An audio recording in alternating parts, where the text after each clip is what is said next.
You have felt the small relief of being needed, the message answered fast. The room you cannot bear to leave unhappy. You called it connection. Most men do, because it lets the dependents feel chosen rather than owed. It was never fully chosen. Somewhere, a cost was being paid for every room you stayed comfortable in. The men who need nothing did not feel less than you feel. They simply stopped keeping anything in a place someone else could reach it. Today, we take that architecture apart, rung by rung. This is the approval tax.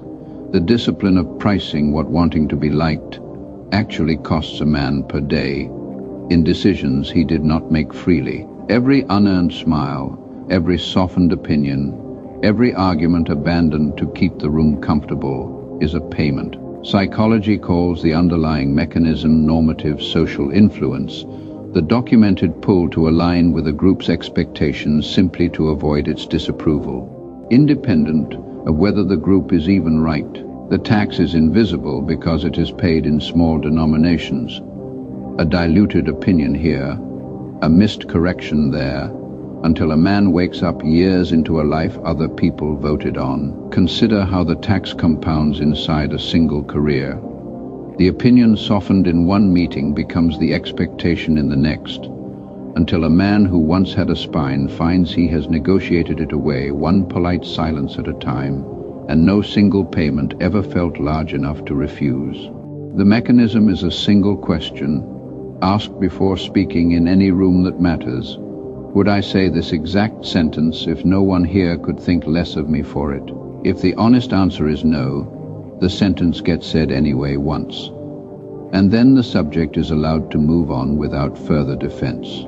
The average man edits himself in real time to keep the room's approval. The uncontrollable man says the true sentence and lets the room recalculate. But knowing the cost of approval means nothing if a man still requires a full audience to feel like himself, which is the deeper problem underneath it. This is manufactured scarcity of self, the doctrine that a man who is available to everyone has made himself valuable to no one. Biology explains why this works. Homeostasis is the brain's drive to keep conditions familiar, and comfort is one of the conditions it defends hardest, which is why constant accessibility feels safe even as it erodes a man's standing. A man who answers every message within the minute, who is present at every gathering, who has no hours that belong only to him, has trained everyone around him to expect infinite supply, and infinite supply has no price. The mechanism is structural, not performative. He protects specific hours, specific days, specific rooms as unavailable. On a fixed schedule, whether or not anyone is asking to enter them that week.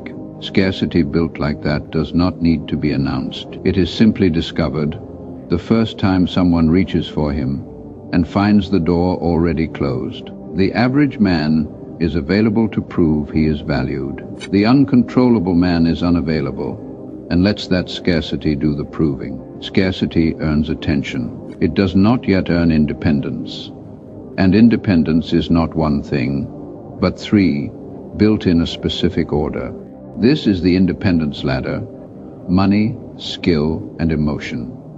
Built strictly in that sequence, because each rung supports the one above it. Mathematics explains why the order matters. This is inversion, the strategic discipline of working backward from failure rather than forward from ambition. Asking not, how do I become independent, but what does dependence actually look like, rung by rung, and which rung am I still standing on? A man with no money depends on whoever pays him. A man with money but no marketable skill depends on the money lasting. A man with money and skill but no emotional independence depends on someone's approval to enjoy either one. The mechanism is a yearly audit, 1 page, 3 questions. Could I survive the loss of this income? Could I survive the loss of this skill's relevance? Could I survive the loss of this person's regard? Any rung that fails gets the next year's attention, in order without skipping ahead to the parts that feel more satisfying to fix. The average man chases emotional peace while standing on a financial rung that cannot hold his weight. The uncontrollable man builds the ladder from the bottom, and only then stands on top of it. A ladder built like that changes how a man leaves a room, not just how he stands in it, and leaving well is a skill almost no one rehearses. This is the quiet exit, leaving without a speech, a negotiation, or a final case made for the record. Philosophy calls the relevant discipline Stoic autarkia, a self-sufficiency so complete that a man's peace no longer requires the other party to understand, agree, or even know why he left. Most exits are performances, aimed less at leaving cleanly than at making sure the other side feels the weight of what they are losing. That performance is a request in disguise, a final attempt to be understood, dressed up as a farewell. The mechanism is procedural. State the decision once, in one sentence, with no supporting evidence attached, and then act on it immediately rather than scheduling the departure for some more dramatic later date. A door closed without a speech cannot be reopened by an argument, because no argument was ever invited in. The average man exits loudly, hoping the noise proves the leaving mattered. The uncontrollable man exits quietly, and lets the silence prove it instead. An exit like that only works if there is nothing left in the room worth returning for, which is the final law, and the one the other four were built to serve.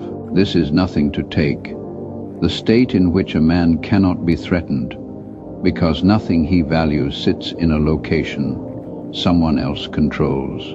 Biology offers the clearest warning here: chronic reliance on a single source of reward. One relationship, one employer, one room's approval, keeps the threat response system perpetually primed, since the brain treats the possible loss of its only supply as an ongoing emergency rather than a survivable event. Every threat, examined closely, is really a question: what do you have that I could take from you? A man with money tied to one employer, status tied to one room, or identity tied to one relationship has already answered that question for his opponent before the threat is even made. The mechanism is a portfolio, not a vault.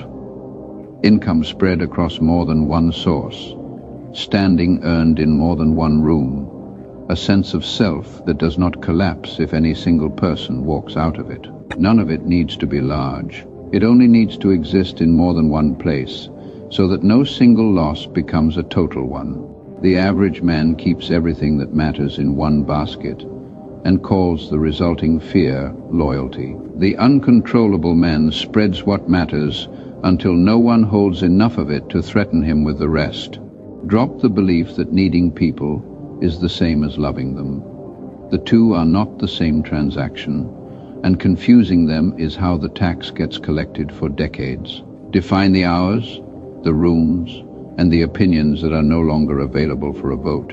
Adopt the audit as a yearly discipline, not a one-time confession. Build the ladder in order, and refuse to stand on the top rung before the bottom one can hold you. Start the exit the moment it is decided, not the moment it is convenient to announce. They were never owed an explanation. They were owed nothing more than the truth once, and then silence. Give them nothing left to hold. Need nothing.